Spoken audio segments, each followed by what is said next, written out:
Ceci est un livre audio autogénéré par Google. Collection Antidote S. Collection Antidote S. Dirigée par Chantal Inker.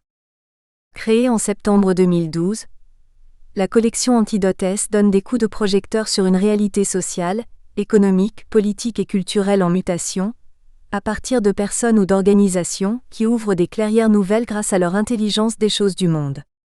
Les auteurs de la collection viennent d'horizons très variés, apportant des éclairages singuliers du lieu de leur pratique. Ils donnent des pistes de réflexion à un public en recherche de repères, à partir d'essais, de récits de vie ou d'entreprise, de témoignages, mais surtout, en lui permettant de construire sa propre interprétation de la réalité sociale et de mieux s'y ancrer. Antidote S aux idées reçues, au conformisme, au découragement, au fanatisme, à la violence dans tous ses états, à toutes les formes d'immobilisme qui donnent de la société une idée fausse.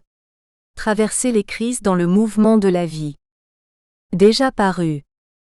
Laurent Inker, Le harcèlement moral dans la vie privée, une guerre qui ne dit pas son nom, novembre 2012.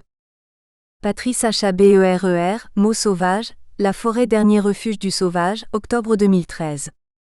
Patrick Aitrema CH, Grandir entre deux cultures, une bille de terre contre une bille de verre, avril 2013. Patrick POIRRET, Le téléphone de grand danger, un téléphone pour sauver la vie des femmes, décembre 2013. Richard HELLBRUNN, à point nommé, Genèse de la psychobox, avril 2014.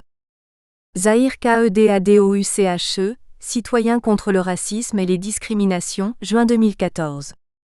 Jean-Claude Génaud, Plaidoyer pour une nouvelle écologie, de la nature, décembre 2014. Michel Larcher et Nicolas ENGELSLARCHEZ, Parcours avec autisme S, mars 2015. Sous la direction de Richard HELLBRUNN, Au vif de la violence, mai 2015. Luc Missoum, L'image de guerre à quel prix ? Sur les traces du grand reporter Karim Baïla, novembre 2015. Laurent Inker, Le harcèlement moral dans la vie privée, comprendre la loi pour mieux la faire appliquer, mai 2017, édition réactualisée. Préface.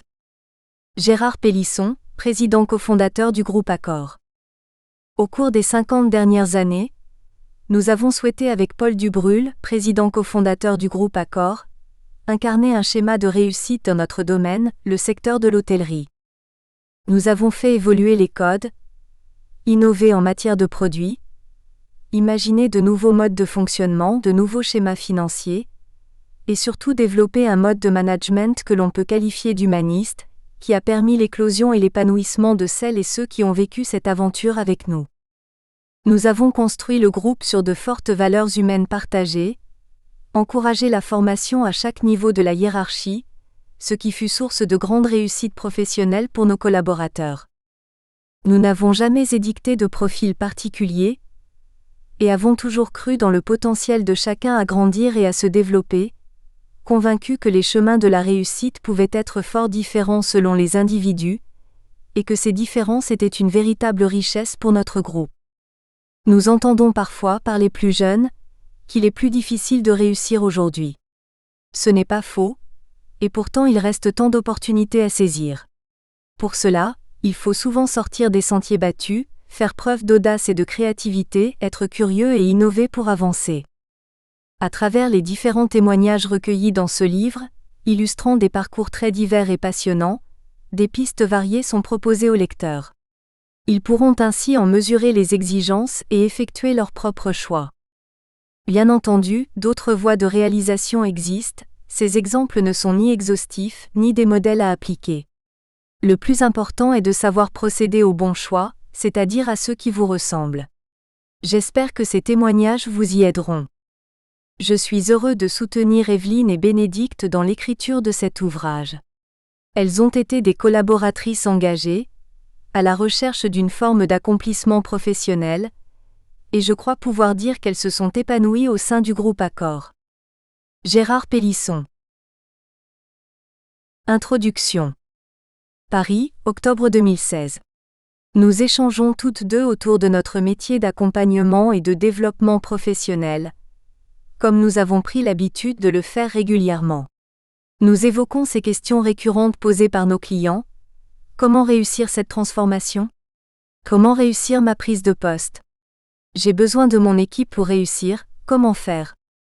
Lors de nos fonctions de dirigeante au sein des ressources humaines chez Accor, nous avons déjà été confrontés très régulièrement à ces questions qui interrogent les ingrédients de la réussite, tels que les stratégies des grands leaders, les éléments permettant à une équipe de réussir et enfin les raisons pour lesquelles ils sont respectés et suivis. Partageant nos expériences depuis de longues années, nous sommes convaincus qu'il n'existe pas de recette unique. Les parcours de réussite sont si singuliers à chacun. L'idée a alors germé d'écrire un livre à plusieurs voix, en allant à la rencontre de différentes personnalités afin de témoigner de ces chemins parfois étonnants. Nous-mêmes, dans nos parcours professionnels, avons vécu une aventure humaine hors du commun, chacune à notre façon, animée d'un même désir, d'un même rêve. Réussir, sans forcément savoir véritablement ce que cela signifiait. Réussir professionnellement, personnellement, grandir toujours, se développer encore, inventer, innover, inlassablement se remettre en question avec cette volonté d'être toujours meilleur et de s'accomplir. Nous avons trouvé chez Accor ce terreau qui nous a permis d'apprendre, grâce à un état d'esprit, une culture d'entreprise et des relations humaines insufflées par des entrepreneurs exceptionnels, Paul Dubrul et Gérard Pélisson, incarnés et portés à tous les niveaux de l'entreprise. Ce furent pour nous les années qui comptent. Celles durant lesquelles s'affirment des traits de caractère parfois à peine émergés, celles durant lesquelles les valeurs sont mises à l'épreuve, celles durant lesquelles une personnalité se forge au gré des rencontres et des expériences vécues. Celles durant lesquelles on apprend à vivre. On s'obstine, on plie, on trébuche, pour toujours se relever, avancer et aller plus loin encore. Aujourd'hui, dans notre nouvelle vie consacrée à l'accompagnement professionnel de dirigeants, de managers et d'équipes, nous souhaitons relater et proposer des idées simples, concrètes, qui ont bien fonctionné lors d'expériences et de rencontres exceptionnelles. Car si nous avons appris, grandi, c'est bien grâce à des personnes inoubliables, parfois croisées au hasard d'un rendez-vous ou même lors de rencontres fortuites, collaborateurs, managers, collègues, partenaires, qui nous ont guidés, accompagnés, et avec qui nous avons partagé un bout de chemin. Les gens qui réussissent viennent de tous les horizons. Ils ont tous un point commun. Là où la plupart voient des barrières infranchissables, eux voient des défis à embrasser, des obstacles à surmonter. Ces difficultés ne bloqueront pas leur chemin. Bien au contraire, ce sera leur chemin dans l'idée d'un continuel dépassement de soi. Aller au-delà de ce que l'on croit être ses limites, ne pas succomber à la peur, aborder les situations et résoudre les problèmes avec courage, optimisme et créativité. Ces hommes et ces femmes, de tous horizons, ont mené un parcours hors du commun, chacun à leur façon, d'une manière singulière. Nous avons tout d'abord mené des interviews avec des dirigeants, chefs d'entreprise et entrepreneurs à succès.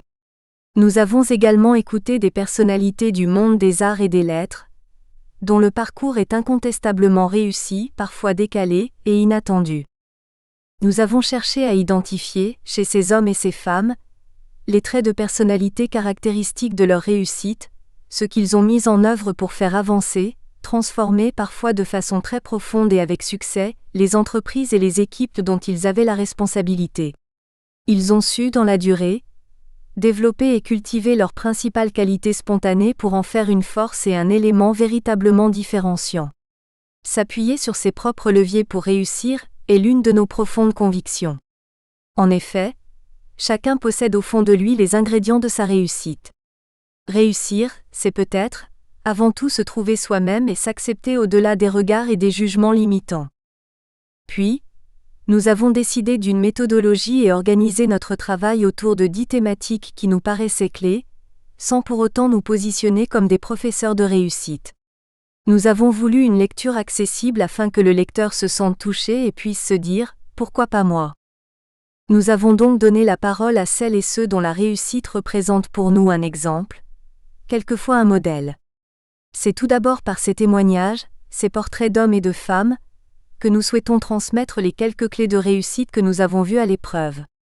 Nous avons conservé le style vivant des personnes interviewées, convaincus que la réussite singulière s'exprime aussi selon l'horizon culturel et les valeurs de chacun. Nous avons ensuite identifié les ingrédients, les moteurs des personnes interviewées, qui leur ont permis d'avancer et de se construire au gré des expériences vécues. Enfin, nous avons apporté un éclairage particulier sur des notions que nous avons trouvées intéressantes, parfois déterminantes. Ainsi le lecteur pourra-t-il parcourir cet ouvrage selon la porte d'entrée de son choix, les expériences vécues, les moteurs des interviewés ou bien les focus figurant en encadré. Gérard Pélisson nous a fait l'honneur de nous encourager dans ce travail, puis d'écrire une préface. Nous l'en remercions infiniment. Paul Dubrul et lui-même ont été pour nous des figures emblématiques, qui ont animé nos propres moteurs de réussite. Enfin, Pierre Brunel, brillant académicien, nous a gratifié du récit de sa propre réussite, laquelle en postface ouvrira au lecteur de nouvelles perspectives. Évelyne Chabreau. Évelyne Chabreau est diplômée de l'école hôtelière de Menton et a été certifiée coach par l'Institut de Coaching International. Elle est actuellement directrice générale de United Coaching, après avoir fait une carrière de 40 ans dans l'hôtellerie à des fonctions opérationnelles et ressources humaines. Elle intègre le groupe Accor en 1974 au Royaume-Uni, et très vite elle regagne la France pour devenir directrice d'hôtel. En 1985, elle rejoint l'Académie Accor, centre de formation du groupe, en qualité de directrice adjointe. En 1993, elle démarre son projet professionnel et devient directrice des ressources humaines de Novotel Monde. Après un parcours de directrice opérationnelle des ressources humaines, de différentes marques et secteurs géographiques, Évelyne Chabreau est nommée directrice des ressources humaines du groupe Accor. Passionnée par l'humain, elle s'intéresse particulièrement au pont entre les attendus professionnels et les besoins personnels ainsi qu'aux enjeux de performance de l'entreprise. Évelyne Chabreau est distinguée des insignes de chevalier de la Légion d'honneur. La bienveillance. Une aventure professionnelle hors du commun. Nous avons vécu une aventure hors du commun. Profondément humaniste, les deux présidents cofondateurs du groupe Accor ont toujours été intimement persuadés que si leurs équipes n'étaient pas heureuses, il n'y avait pas de développement possible pour l'entreprise. Et les collaborateurs avaient envie de participer à cette aventure, d'apprendre et de donner. Le contrat était tacite, tu t'engages, je te forme, tu grandis puis tu transmets. Un véritable cercle vertueux, dans l'idée d'un véritable dépassement de soi et que rien n'est jamais impossible. Des valeurs fortes se sont très vite imposées, grâce à la personnalité des cofondateurs qui croyaient en la personne, en chaque individu et en sa capacité à grandir et à se développer. La confiance a priori et la participation de chacun pour fédérer autour du projet commun. Pas de profit immédiat, mais plutôt l'idée d'un engagement à moyen, voire même à long terme. Ils étaient aimés car ils étaient généreux, chaleureux. Ils savaient promouvoir leurs actes, leurs actions, leurs projets et obtenaient des résultats extraordinaires de leurs troupes. Grâce à cet état d'esprit, chacun pouvait accéder à ses rêves. Le groupe a rendu les choses possibles à tout un chacun. Certains se sont consacrés au développement, ont planté des drapeaux en implantant l'enseigne à l'international. D'autres sont restés en France et ont participé pleinement au développement du groupe en assurant les résultats dans le premier pays contributeur. Pour ma part, j'avais le rêve de devenir DRH. Je l'ai exprimé plusieurs fois auprès de ma hiérarchie, et puis un jour on m'a donné ma chance. Je suis devenu DRH de la marque Novotel, navire amiral du groupe à l'époque. Et ça n'a pas été facile. J'étais issu du rang, on considérait que je n'avais pas les compétences de DRH. Et puis j'étais une femme. Pour certains, il était déshonorant d'être sous ma responsabilité. Pourtant, focalisé sur l'objectif commun, je n'hésitais pas à faire des propositions, à sortir du cadre et à faire bouger les lignes. J'ai fait le choix de toujours maintenir le lien avec chacune et chacun, de croire profondément en l'autre et à la capacité de chaque individu à donner le meilleur de lui-même. C'est chez Novotel que j'ai mis mes convictions à l'épreuve, que j'ai pu les affiner, puis les faire vivre et les partager avec le plus grand nombre.